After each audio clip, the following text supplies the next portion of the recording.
I'm Helen Van Wyk, and welcome to my studio.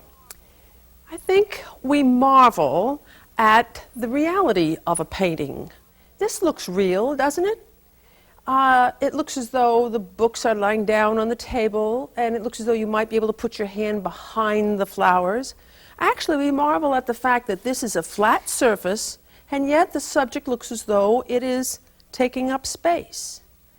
If you think in terms of space, you'll paint space. If you think flat, you're going to paint flat pictures. So this yellow ball over there is really an example or a diagram of how I think. I think all my subjects are like that. Round things that take up space and have weight. Let me show you in painting Bouquet of Daisies how really this thinking of this ball is embedded into this picture. You can see that I've already prepared the canvas, and this is a vague suggestion of that. For instance, here is a cast shadow emulating that cast shadow, but it looks as though it's not from a rigid thing, maybe from a interestingly designed bouquet. Down here, see the shadow? That's the same as the shadow on the ball, and that's going to be the under part of the vase. Notice how the background is darker here and lighter here, making it look as though the light is coming and hitting it this way. I'm going to be working out of my head today to prove to you that a way of thinking can help you paint realistically. I don't have to see the subject. In fact, I don't only just look at the subject. I apply what I know to what I see. And what I know about are these 5 tone values. It also helps to establish a strong composition. Now with, again, black and turpentine, right where the highlight is on that ball, I'm going to make this my most important flower. Then I think I'll put a flower up here, and you can see I've got a suggestion of a flower here. This is the most important flower. That's the one that's going to come out, closest out to the space element that I'm working with. Not the flat canvas, the space element that the canvas is supporting. And then I'll put a flower here. Let me just go on and put lots of flowers in. And I think I'll make this a rather simple colored composition, all in the yellow family. This is going to be a brass vase. Yes. Preparing a canvas, meaning toning the canvas before you start, makes the painting process a little easier. No one really cares how much you suffer, so try to do it as easily as possible. The art of it is very often the cleverness about it. I've toned this canvas with tones of black, white, burnt umber, and burnt sienna to help perpetrate a monochromatic picture, because I think it would be the best way to show you how this attitude of dimension helps me in painting all pictures. So this, again, even though it's going to be a painting, it's a diagram for you to learn. If you know how I think, you'll be able to paint the way I do. So let me start out with a application of cadmium yellow, raw sienna, and white to begin that flower, and I'll have one up here. And if you refer to that yellow ball, all these flowers are in the body tone area.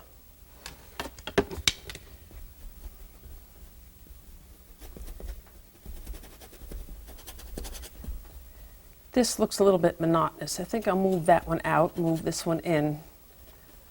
Don't want the composition to look like a big lollipop.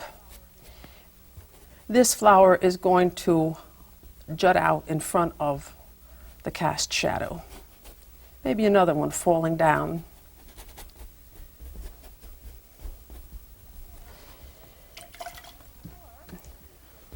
Before I continue on the flowers, let me show you how thinking in terms of the 5-tone values in relation to how the light strikes, it will help me paint the brass. That ball has a highlight, and this brass bowl has a highlight on its rim. Also has a highlight on its base.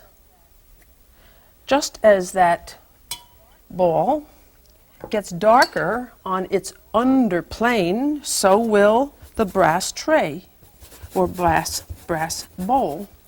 So I've darkened my brass color by adding burnt umber into the yellow, darkens it.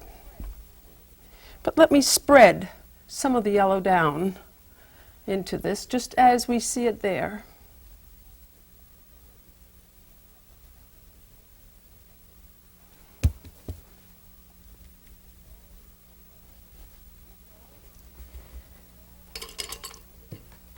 Also,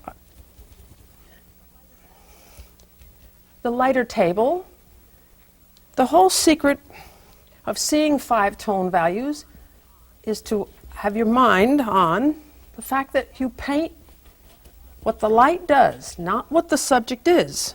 Because without the light, you can't even see the subject. Now, light comes from above, usually, hallelujah, and so the flat planes are usually lighter than the up and down planes. Now, that lighter table is going to influence the brass tray with some reflections, because brass is a highly reflective texture.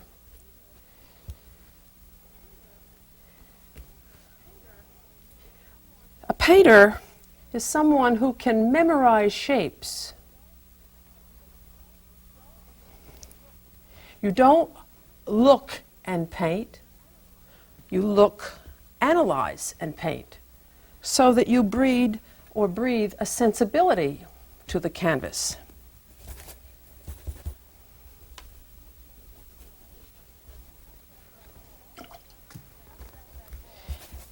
Just as that ball is causing a cast shadow, let me get another brush, one that has a little smaller, be more in control of it. Use my maul stick to rest my hand to make be in more control of this cast shadow from the base of the brass container, and then the variety of shape that the cast shadow would take, because they're coming now not from a ball but from the beautiful flower arrangement.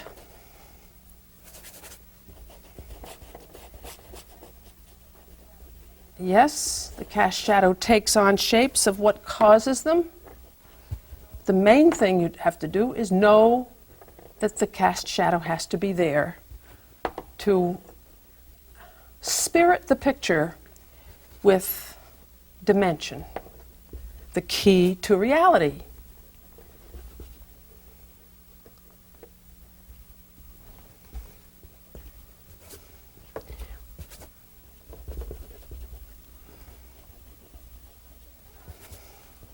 It's a good idea to try sometime to just work out of your head. Because sometimes we're enslaved by the subject. And I think I've told you before about that wonderful thing that Whistler said when he walked up to one of his students' paintings. And she said, "But Mr. Whistler, I'm only painting what I see." He says, "You should see what you're painting. Because after all, the subjects either wither and die, or you eat them, they're still lifes, or your models age, but your picture lives on.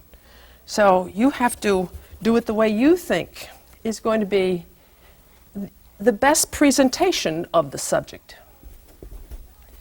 So Before I step back to see what's happened to this canvas, let me include some greenery.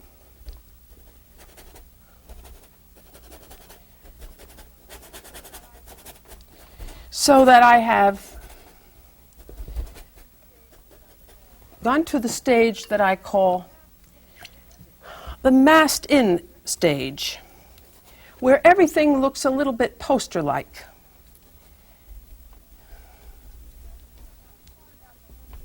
The hard part about painting very often is that we reach out for the finished effect too soon.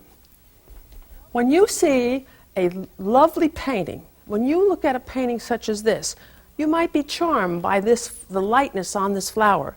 You might be charmed by the lightness over here. All the things that charm you are the last things I did.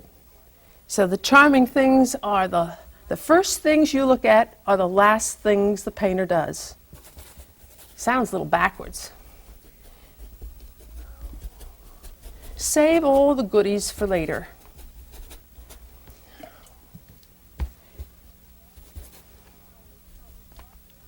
I'm going to put some flowers darker in shadow from the ones that are coming forward. And let me patch the background. See how sympathetic the tone canvas is to the background tone, background color. I'm a great believer in 2 coats are better than 1. So I often adjust the white canvas with a tone according to what I'm going to set down. I worked at an art store once, and I could not sell a canvas that had marks on it. I said, I want one that's perfectly clean.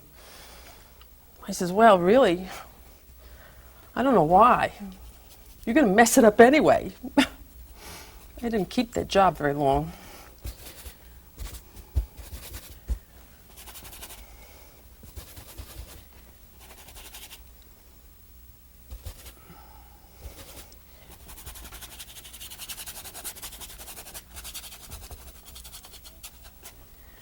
I think you can see I already have a feeling of dimension. Now all I have to do is make this overall dimensionality take on identity, the identity of the subject.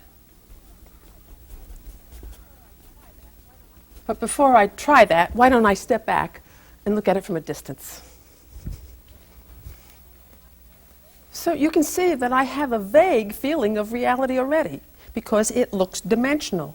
So now it's just a matter of crystallizing it or making it come into focus. So why don't I show you that? And I'm going to start with the most important flower again, and that's the one that is in the highlight area, the one that jumps out the most.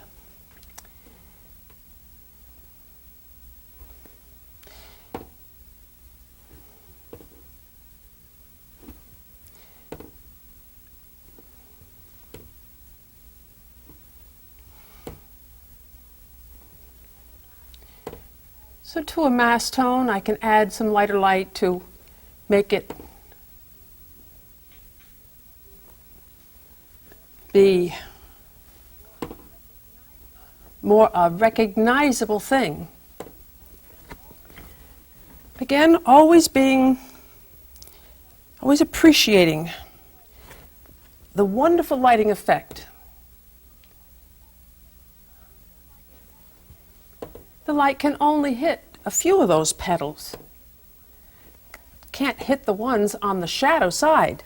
Notice the shadow side, just like the ball was shadowed on the right. All the shadows are going to be to the right. When I step back, I noticed that I didn't really have a forceful enough cast shadow. Cast shadows are such a wonderful asset to the composition and to dimension. Maybe this could be the shadow from that flower. and more of a shadow here.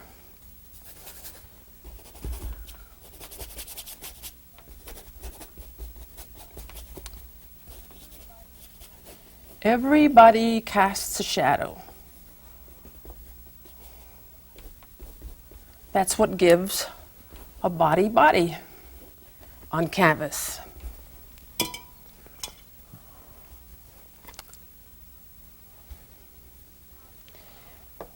Now this flower, rather important one.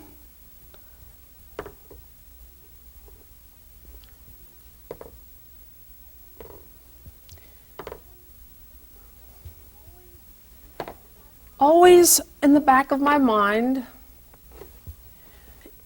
is the appreciation that I live in a dimensional world, and I have the audacity to try to picture it or paint it on a flat surface.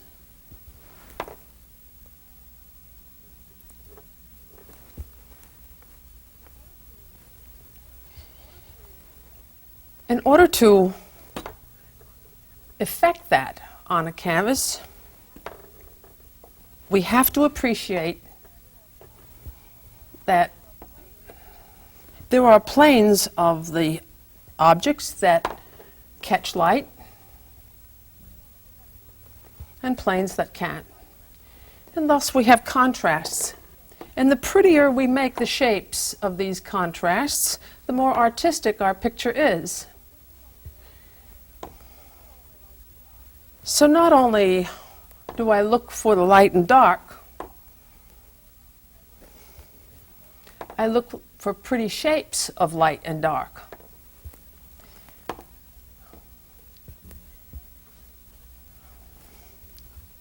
I'm a shape searcher.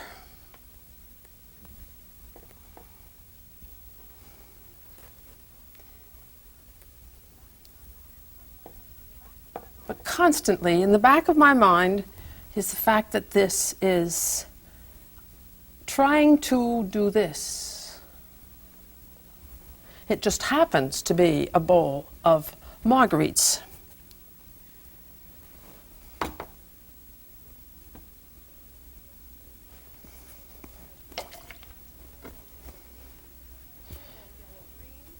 Phthalo yellow-green, maybe on a smaller brush. Where's one? Here's one. In painting flowers, while I'm talking about dimensionality, I can't resist telling you this important factor of painting flowers, in that this little stem should always come perpendicular from the button with one little shape and then bring it in. Not one stroke, 2 strokes looks a little bit more graceful.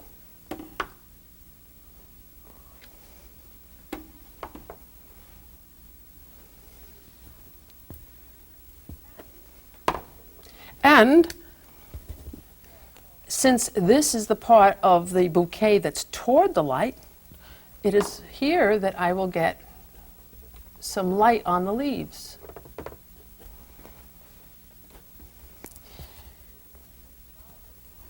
But this flower might stop the light from hitting the greenery back in here. And right now I've imposed the strongest contrast right here in the focal area. Yes, there's so many things to think about in painting, but upmost on your mind as you paint should be a focal point. That's what the whole painting process is about. To give the canvas a pictorial impact. The whole canvas serves.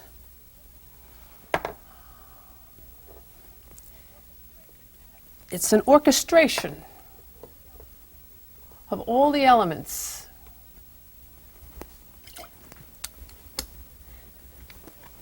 To make a pictorial presentation.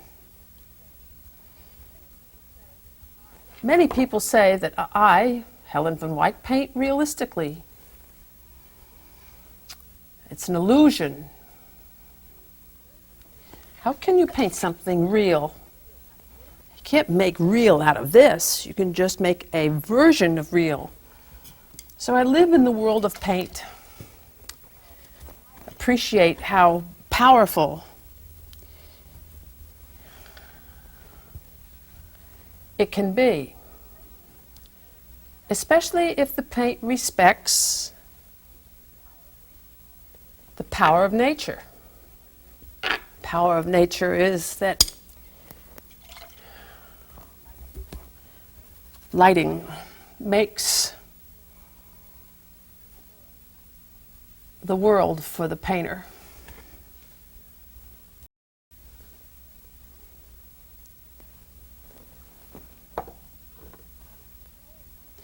I'm absolutely indulging and swimming in white and the bright yellows, zinc yellow and cadmium yellow light, cadmium yellow medium.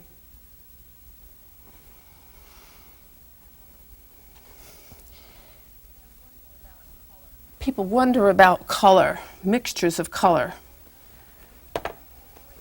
I wish people would worry more about the tone of the color. Where you see the light strike a flower, make sure you include white in the mixture, because white is the physical substitute for the effect of light. Well, what about the shadows? Use darkened white, grayed white. But I have a whole lesson, a whole program devoted to color mixing. This lesson was mostly tried very hard to focus your attention on how important dimension is.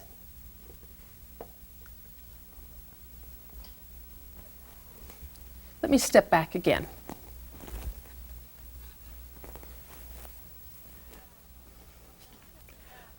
Upon stepping back, I've noticed a few things that I'd like to correct.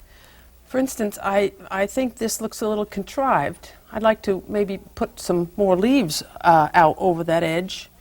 In doing so, I've wondered whether I am sacrificing the anatomy of the vase. But stepping back is the best way for you to see how the picture really looks. Up here, it just looks like paint. And you're apt to, well, not accept its appearance, but from a distance, it starts to give that feeling of the illusion of reality. I have a little brass bowl. It was my grandmother's, and it has a handle. And knowing about how light strikes things, I think I can try to put this handle in realistically or dimensionally without seeing it, and that is that the thickness of its rim will catch a lot of light.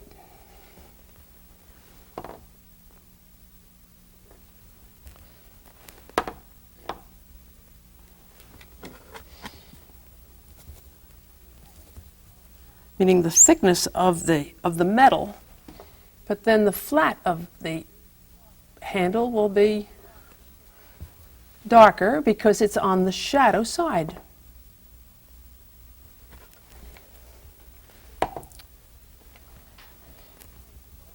And this plane is also away from the light. So if you have a knowledge and a philosophy that you're painting something round, and you know about how the light hits something round, you can add the sensibility to any subject matter.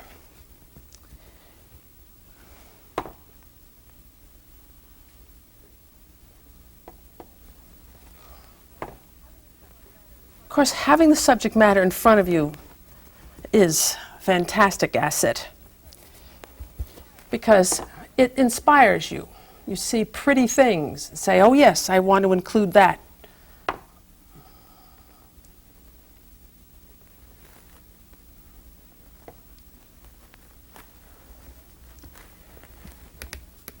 So think round, paint dimensional and realistically. And next time we meet on Welcome to My Studio, I'm going to show you how to paint hair. And so I think you'll find the brushwork very intriguing, or maybe I'll teach you how to make soup.